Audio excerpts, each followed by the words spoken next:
débat. L'innovation financière peut-elle aider l'Afrique à se développer? Les tokens, les jetons numériques peuvent-ils financer les infrastructures et garantir une souveraineté économique, notamment concernant les forêts et les ressources minières très convoitées, notamment en République démocratique du Congo? Avec nous pour en parler, Philippe Nguala Malemba, bonsoir. Vous êtes le coordonnateur national du Fonds social de la République démocratique du Congo. Alain Lemieux, président de Phoenix Capital, bonsoir et bienvenue. Société d'investissement, vous êtes partenaire stratégique du programme national Axis en RD Congo. Papa Amadou Sarr, bienvenue, ancien ministre sénégalais, directeur général de Porteo Group. C'est un conglomérat panafricain spécialisé dans la construction et le développement d'infrastructures stratégiques, siège à Abidjan en Côte d'Ivoire.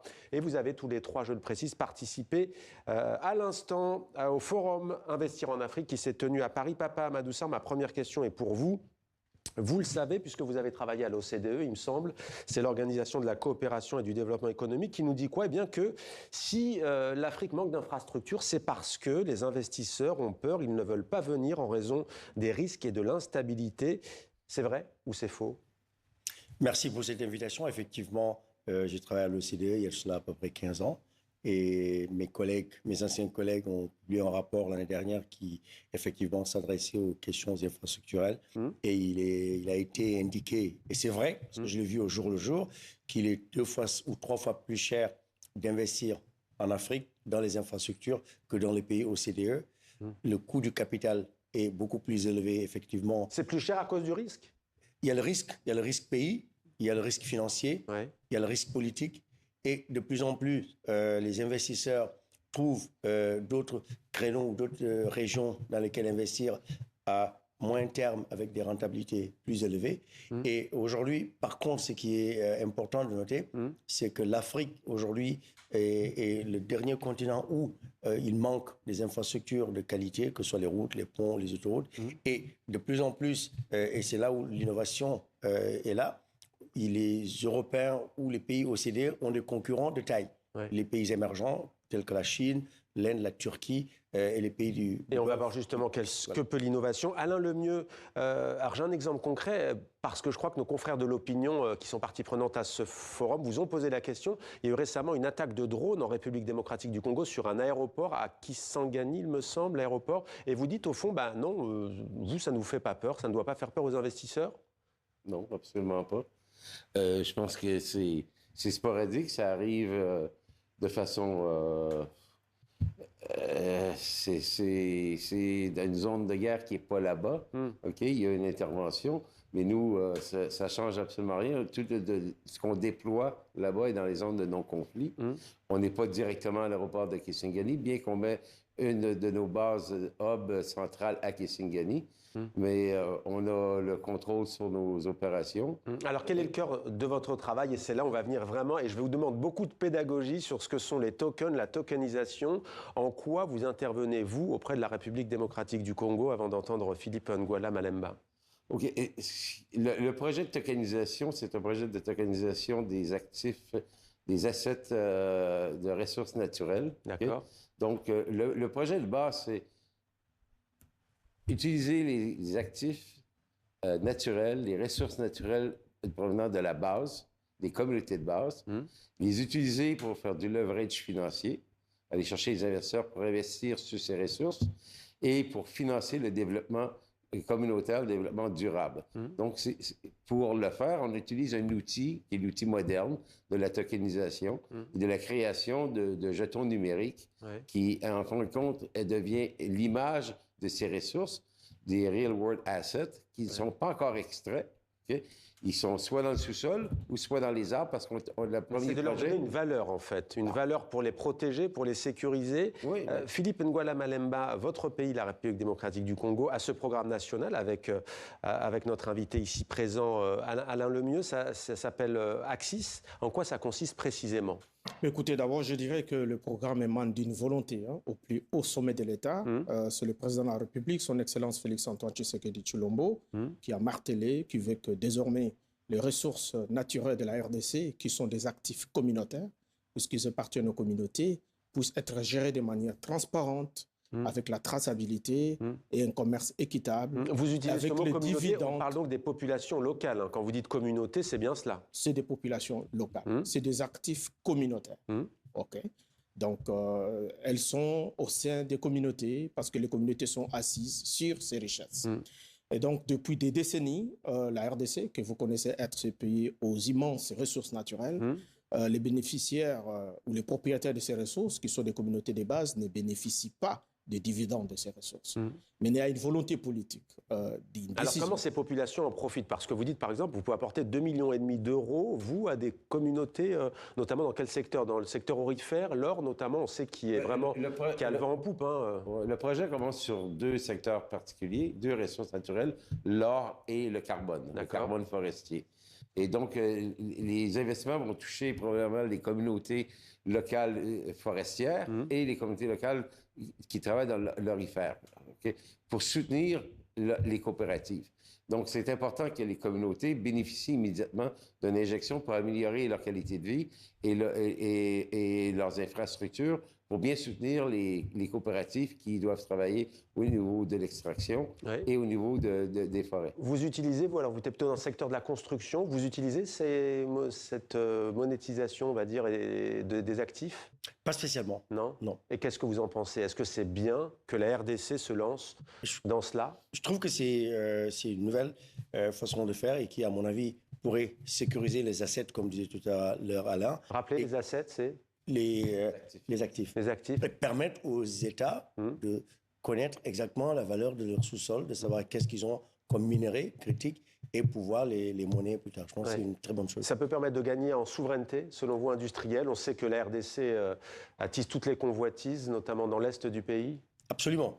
Je pense qu'effectivement, à l'image de ce qui se passe en Guinée aussi, on va en parler tout à l'heure, ça permettra non seulement aux banques, aux investisseurs de se dire dans telle zone, il y a ces ressources minières naturelles précieuses sur lesquelles nous pouvons prendre ça comme garantie pour les investissements que nous devons faire, nous, par exemple, sur les routes, les autoroutes, les ponts, pour pouvoir connecter le pays.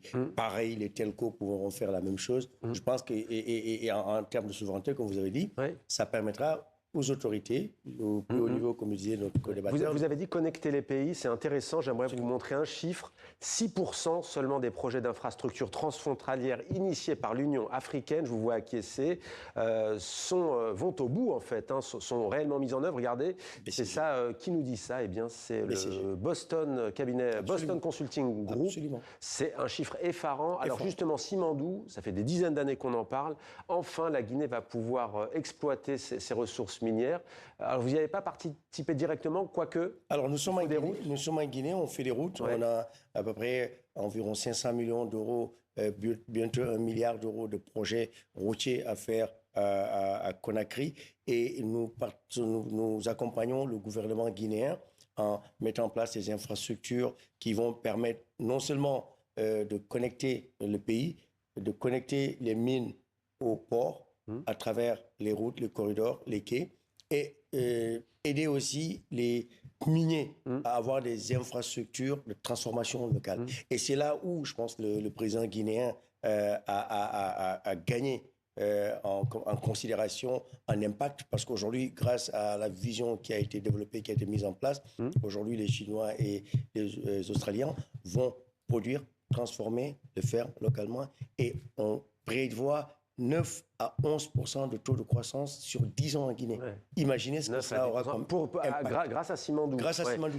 J'aimerais vous entendre, Philippe Nguala Malemba. La RDC, alors on invite effectivement, mais je pense que nos téléspectateurs le savent, méfions-nous des cartes telles qu'on les voit souvent. La RDC est beaucoup plus grande qu'elle n'apparaît sur les cartes. C'est un pays continent. Kinshasa n'est pas l'est de la RDC. D'où pour vous l'importance des infrastructures stratégiques. Il faut des routes, il faut des chemins de fer, il faut des ponts. Le chantier est colossal.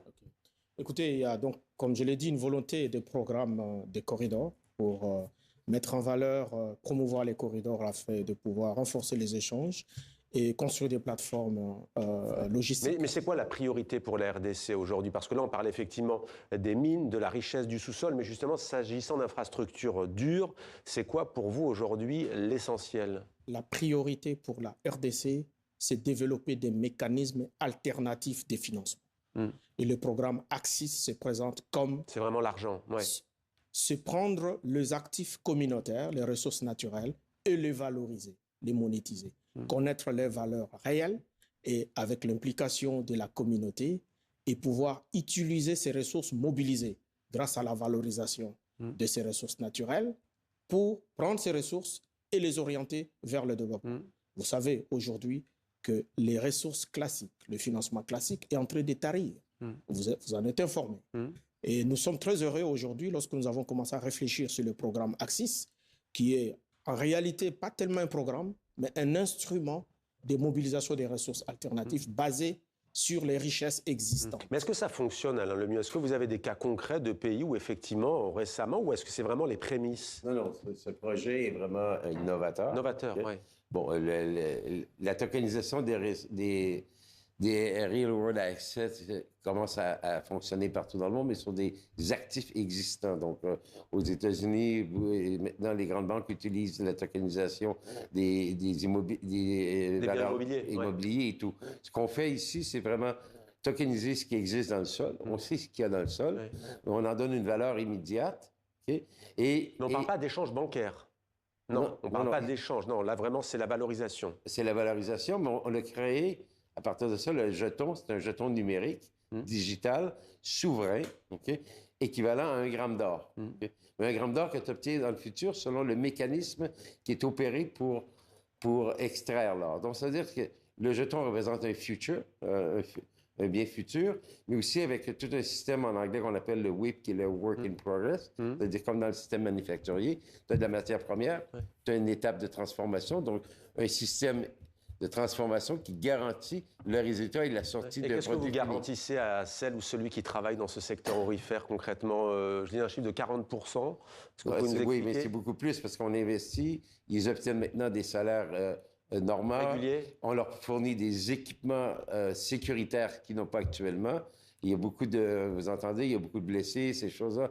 Donc là, ils ont des équipements sécuritaires, des équipements éthique, ça veut dire aussi on vise à tout transformer, on élimine le cyanure, on fait un développement d'or durable, éthique, avec des bons équipements, de la sécurité et aussi des équipements plus performants, donc qui vont retirer avec moins d'efforts, plus de professionnalisme, beaucoup plus d'or de la terre. Donc, il en gagne beaucoup. Ce 40% devient énorme. Il y a des avancées mais il y a 2,5% qui s'en va directement aux communautés sur chaque gramme d'or qui est extrait.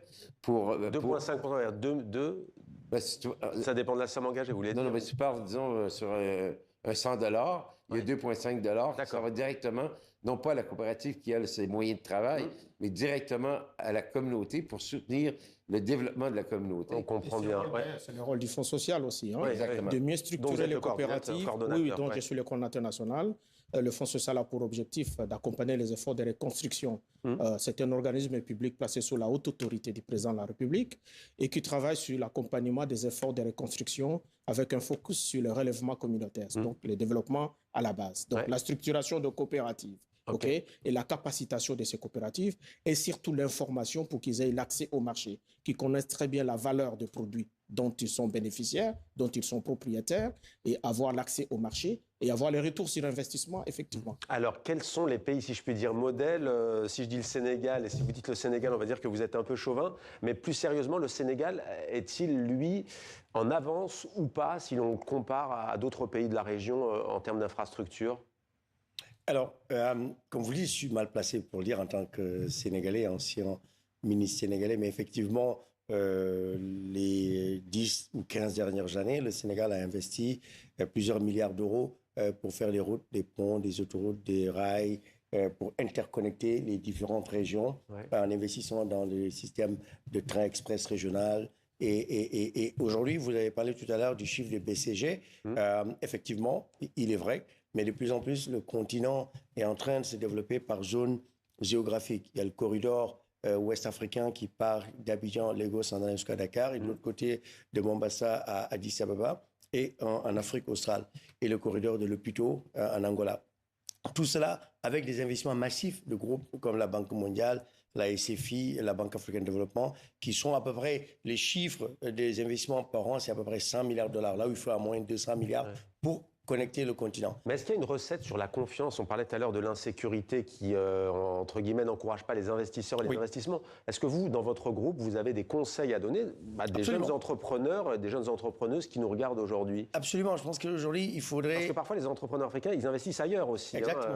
On est dans un monde globalisé. Il faut faire confiance, je pense, aux pays dans lesquels nous intervenons en se disant que nous pouvons faire ce que peuvent faire les grands groupes comme Vinci, Bouygues, etc., qui ont commencé petits. Notre groupe, pour ne pas faire de la publicité, est présent dans 7 à 8 pays africains. On a à peu près 1 milliard d'euros de chiffre d'affaires. On vise 3 milliards dans les 4 prochaines années à venir. Il y a une question de fierté aussi, de souveraineté africaine. On sait que ça parle beaucoup à la jeunesse africaine, notamment. Cette histoire de souveraineté. Absolument. Aujourd'hui, de plus en plus, dans mon pays ou dans les autres pays de la sous-région, de plus en plus de jeunes leaders viennent au pouvoir en se disant que leur développement doit être maîtrisé, fait par les Africains, les entreprises africaines, des capitaux africains, pour pouvoir non seulement gagner cette indépendance, cette souveraineté, et ne pas continuer à tendre la main. On l'a dit tout à l'heure, mon collègue, mon co-débatteur, l'aide publique au développement est en train de tarir. Les infrastructures sont financées par des fonds de pension, des fonds d'investissement, des banques privées. Et malheureusement, comme on a dit au début, le risque pays est exagéré sur le continent. Mais comme j'ai dit tout à l'heure, l'arrivée de nouveaux concurrents hors pays OCDE est en train de réveiller un peu plus. Oui, de changer la donne. Exactement. Ouais. Merci beaucoup à tous les trois, donc Alain Lemieux, Philippe N'Guala Malemba, et à vous, Papa Amadou Sarr, d'être venu sur notre plateau. Et qui sait, peut-être effectivement que ces nouvelles technologies vont faire sauter des paliers à l'infrastructure à l'Afrique pour son développement en termes d'infrastructure. Merci à tous les trois.